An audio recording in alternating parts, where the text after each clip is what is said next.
You're lying in bed. Your partner is next to you. The door is closed. The lights are off. You're alone. For 99% of human history, this moment didn't exist. There were no doors, no walls, no bedrooms, just you, your family, and 20 other people sleeping 5 feet away. So how did ancient humans have privacy? The short answer is they didn't. The long answer is way more interesting. Let's start with the reality. For roughly 300,000 years, humans lived in small groups of 15 to 50 people. You weren't just related to everyone around you. You were physically next to them, all the time. Hunter-gatherer camps had no walls, no separate rooms, no private spaces. You slept in a pile for warmth. You ate together. You sat around the same fire. If you needed to have a conversation, everyone heard it. If you were angry, everyone knew. And if you and your partner wanted time alone, everyone was aware of that too. So how did couples deal with this? Anthropologists studying modern hunter-gatherer groups have found a few consistent patterns. The first strategy is timing. Most intimate moments happened at night when it was dark and people were asleep or pretending to sleep. Darkness provided a kind of psychological privacy even when physical privacy didn't exist. The second strategy is distance. Couples would walk away from camp. Not far because leaving the firelight meant danger from predators, but far enough that they weren't directly next to everyone else. 50 feet in the dark is basically invisible. The third strategy, and this one's important, is social protocol. Everyone pretended not to notice. Think about it like this. You're in a small tent with your family on a camping trip. Someone needs to change clothes. You don't stare. You look away. You give them psychological space, even though physical space doesn't exist. That's what ancient humans did. They developed social rules around privacy. You don't acknowledge certain things even though you're aware of them.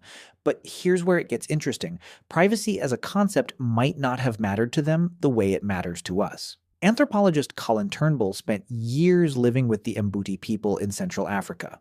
He noted that they had no word for privacy, not because they were primitive, but because the idea of needing to be alone was foreign to them. Being alone meant being vulnerable.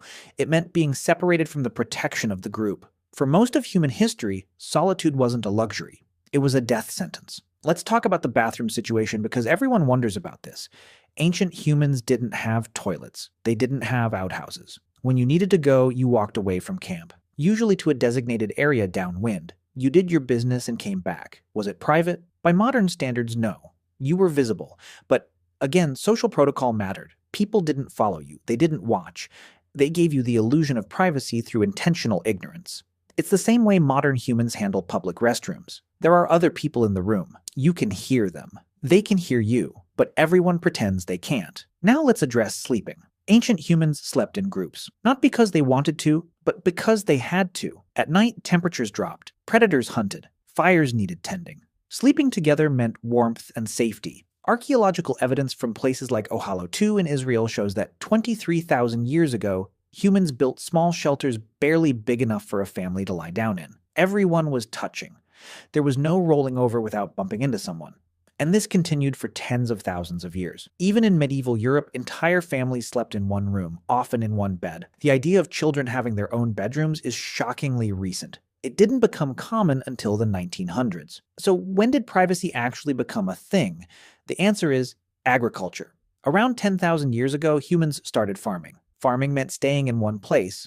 Staying in one place meant building permanent structures, and permanent structures meant walls. For the first time in human history, you could close a door. You could have a room that other people couldn't see into. But even then, privacy was a luxury. Only the wealthy had separate bedrooms. Most people still lived in one-room homes with their entire family. Privacy as a right, as something everyone expects, didn't emerge until the last few hundred years. Here's the part that's hard for modern people to understand. Ancient humans might not have wanted privacy the way we do. Psychologist Erich Fromm argued that the need for privacy is a symptom of individualism. In societies where identity is tied to the group, being alone feels wrong. It feels isolating. For ancient humans, the group was everything. Your survival depended on other people. Your identity was built around your role in the tribe. Being alone wasn't peaceful. It was terrifying. Today, we have the opposite problem. We're so isolated that loneliness is an epidemic. We have all the privacy we want, and we're miserable because of it. So here's the answer. Ancient humans had privacy through social agreement, not physical separation.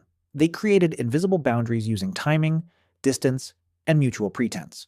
They didn't need to be alone because their sense of self was different from ours. And when agriculture gave us walls, we slowly built the world we live in now.